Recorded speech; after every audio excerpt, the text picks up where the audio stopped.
Hi everyone. So far for equations of lines, we've really only learned one, and that was slope-intercept form.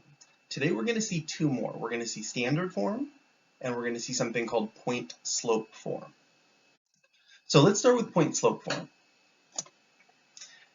So I said, remember, the one that we've learned so far, slope-intercept form, y equals mx plus b, it's right in the name. It gives you the equation of a line using the slope and the y-intercept, slope-intercept.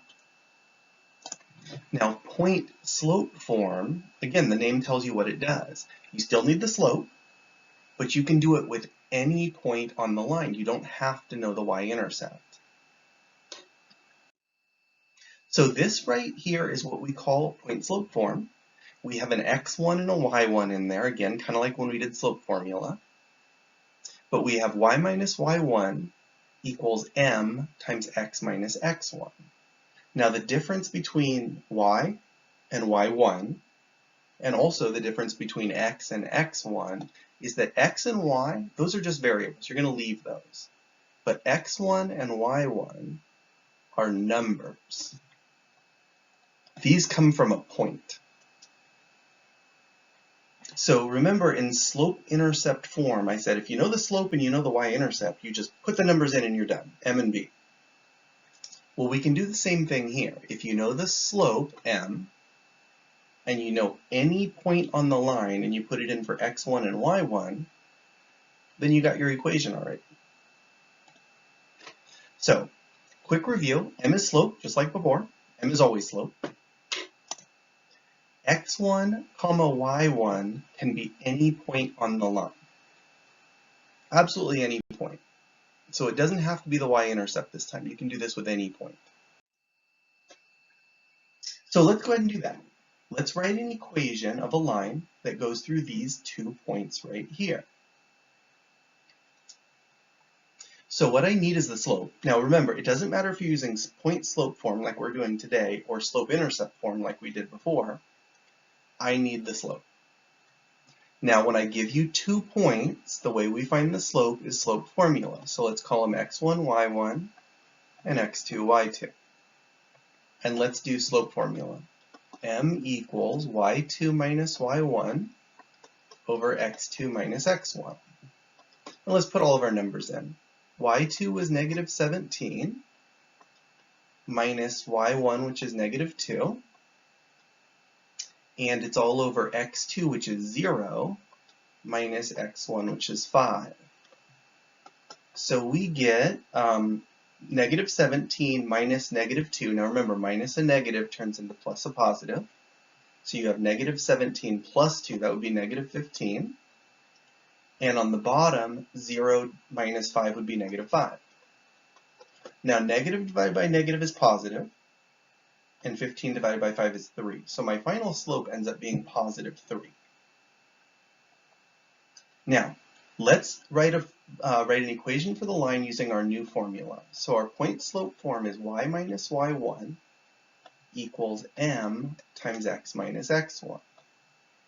And what I'm going to do is I'm going to use this for m right here.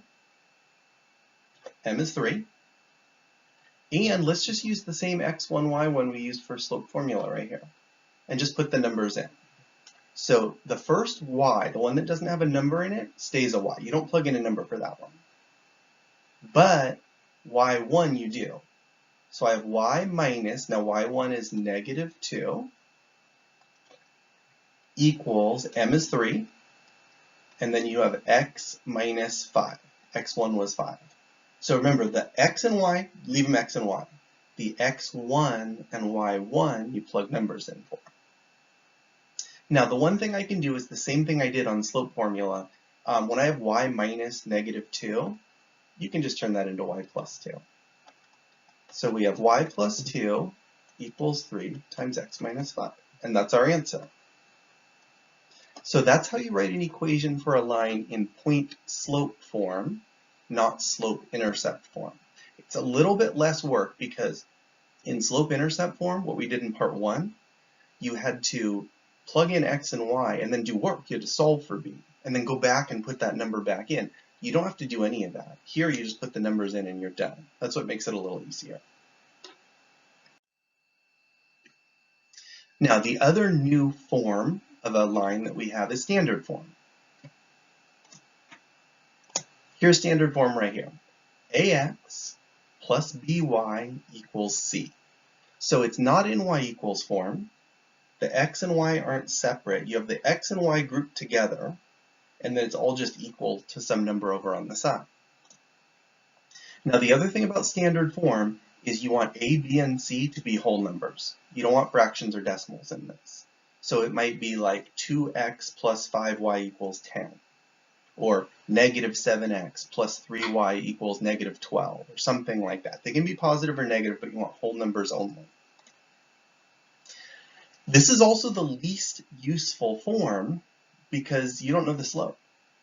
In slope-intercept form, or in point-slope form, you can look right at the equation and go, okay, I know what the slope is, right there for me. But this one you can't tell just by looking at. So this is the one where, if you remember, actually from Module 4, when we graphed it, we used the intercepts to graph, or I called it the cover-up trick. You cover up the x part, you solve for y, that's the y-intercept. You cover up the y part, you solve for x, that's the x-intercept, and then you can graph using those 2 points. But let's do this. Let's take our example, or our answer from the last example. So we worked out that question. We got y plus 2 equals 3 times x minus 5. And I said, let's do 2 things.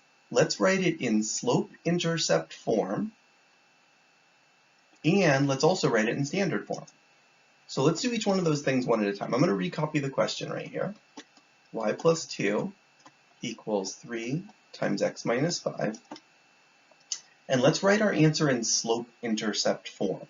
Now, slope-intercept form is y equals mx plus b. So the first thing is I don't want those parentheses there. I'm going to leave the y plus 2, and I'm going to use a distributive property on the 3. So I'm going to do 3 times x would be 3x, then the minus 3 times 5 is 15. So we're almost there. We just got to get rid of that plus 2 right by the x.